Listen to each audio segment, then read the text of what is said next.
Selon le classement établi par The Economist Intelligence fin 2021, les prix des biens ont augmenté en moyenne de 3,5% annuellement dans le monde et aux États-Unis.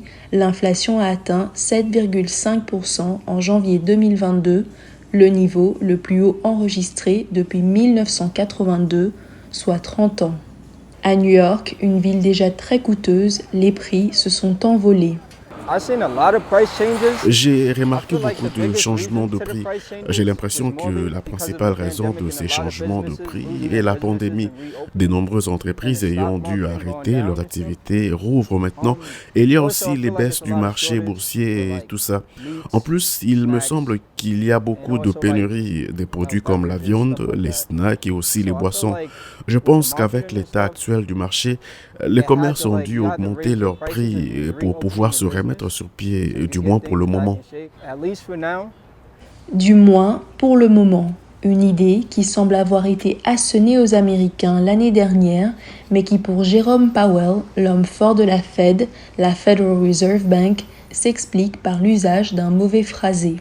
Pourtant, au cours de l'année 2021, plusieurs responsables de la Fed ont qualifié l'inflation de transitoire, avant de se demander si le phénomène actuel est passager, si les prix vont finir par retomber et se stabiliser. Idriss Linge, rédacteur en chef de l'agence Ecofin, nous explique ce qu'est l'inflation. L'inflation, à la base, était présentée comme une situation où, dans une économie, il y a une hausse généralisée des prix sur un ensemble de produits qui sont considérés comme des produits courants du marché. En général, dans le panier des objets qui font l'objet d'une étude en termes de hausse des prix, nous avons la farine, l'énergie, le transport, le logement, les produits alimentaires, et on étudie la tendance des prix. Et si cette tendance est à la hausse par rapport à une période donnée, on considère qu'il y a une inflation à la hausse. L'inflation est donc la hausse des prix. Et depuis que l'économie a repris à la suite des confinements pandémiques, les prix des biens aux États-Unis ont incontestablement augmenté. Pour Donia Dessouki, une diplômée en psychologie travaillant dans un magasin de prêt-à-porter, les petites hausses de prix presque insignifiantes sont là pour rester. Le mois dernier, j'ai acheté un café glacé et j'ai remarqué une augmentation du prix. D'habitude, j'achète un café glacé de taille moyenne pour $3,76 et cette fois, j'ai noté un nouveau prix de plus de $4. Hier, pareil, un autre café de quartier qui est passé de 2,75 à $3.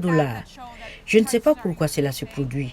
Peut-être à cause de la pandémie de coronavirus, peut-être parce que le lait devient plus cher ou le sucre est devenu plus cher. Je ne sais vraiment pas. Mais ce que je sais, c'est qu'il y a des pénuries d'approvisionnement en denrées alimentaires. Les prix vont-ils se rééquilibrer lorsque les commerces auront fini de tâtonner? Idriss Linge nous en dit plus sur les causes de l'inflation.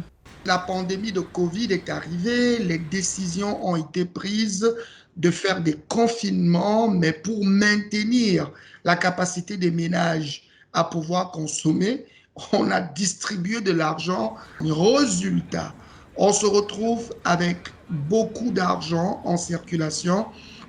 Or, le système productif international n'est pas capable de pouvoir apporter autant de biens que l'économie en a besoin. Donc finalement, il s'en est suivi une situation où les gens ont de l'argent, l'économie est en train de reprendre, mais les gens ne peuvent pas consommer parce qu'il n'y a pas assez de biens et donc il y a eu en quelque sorte une compétition sur les produits existants et donc une hausse des prix. Les séquelles de la crise sanitaire sur l'économie, la demande de biens plus élevée que l'offre disponible et le choix d'une politique monétaire expansionniste pour augmenter la quantité d'argent en circulation pendant la pandémie ont donné lieu à une inflation. L'expert Idriss Linge explique que pour corriger cette inflation, la Banque centrale peut désormais atténuer la hausse des prix en augmentant les taux d'intérêt et en se réappropriant la production américaine. Dili Diko, VOA Afrique, New York.